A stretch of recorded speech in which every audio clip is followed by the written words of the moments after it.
নমস্কার বন্ধুরা, আজকে যেটা আমি বানাতে চলেছি সেটা হচ্ছে ভাজা মশলার ঘুগনি। তো তোমরা কে কে মশলা ভেজে ঘুগনি করো অবশ্যই জানিও। তো এই যে মশলাটাকে ভেজে নিয়েছি, দেখছো গোলমরিচ আছে, ধনে আছে, জিরে আছে, শুকনো লঙ্কা আছে।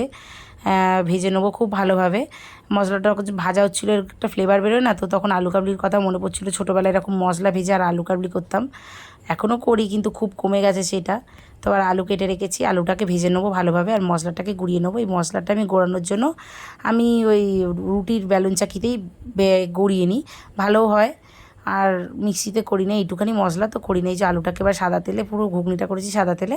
তো আলুটাকে ভেজে নিই, একটু নুন আর হলুদ দিয়ে ভেজে ভেজে নেব।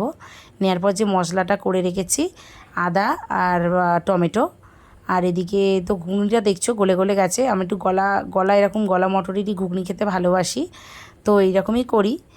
আর এই যে ফোড়ন দিয়ে দিলাম শুকনো লঙ্কা, জিরে আর একটু গরম মশলা। আর মশলাটা ঢেলে দেবো। আলুটা ভাজা ভাজা হয়ে গেছে, ভালোভাবে নাড়াচাড়া করে একটু জল দিয়ে, মশলা ধোয়া জলটা দিয়ে চাপা দিয়ে রাখবো। আলুটা সেদ্ধ করা নিয়ে আমার দরকার, কারণ হচ্ছে মটর তো আমার সেদ্ধই। তো এই যে কষানোর সময় আমি ভাজা মশলা, হলুদ আর নুন দিয়ে দেবো। আলু ভাজার সময় নুন দিয়েছিলাম, তাই নুনটা বুঝে শুনে দিয়েছি। তো এবার একটু চাপা দিয়ে রাখবো, বেশ 5 মিনিট চাপা দেওয়ার পর আলুটা হয়ে গেছে। এবার ঘুগনিটার যে মটরটা দিয়ে দেবো।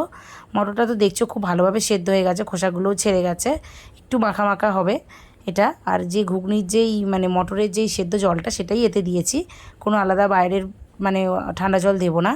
তো ওই জলটা দিয়ে দিয়েছি, আর ভাজা মশলা যেইটুখানি ছিল বাকি সেইটুখানি ওপর দিয়ে ছড়িয়ে আবার নাড়াচাড়া করে নেবো। আর লাস্টে একটুখানি চানা মশলা দিয়ে দেবো, দিলে খুব ভালো লাগে খেতে টেস্টটা। তো তোমরা ট্রাই করো, খুব ভালো লাগবে। ভিডিওটা কেমন লাগলো জানিও। ভিডিওটা দেখার জন্য থ্যাংক ইউ, টাটা।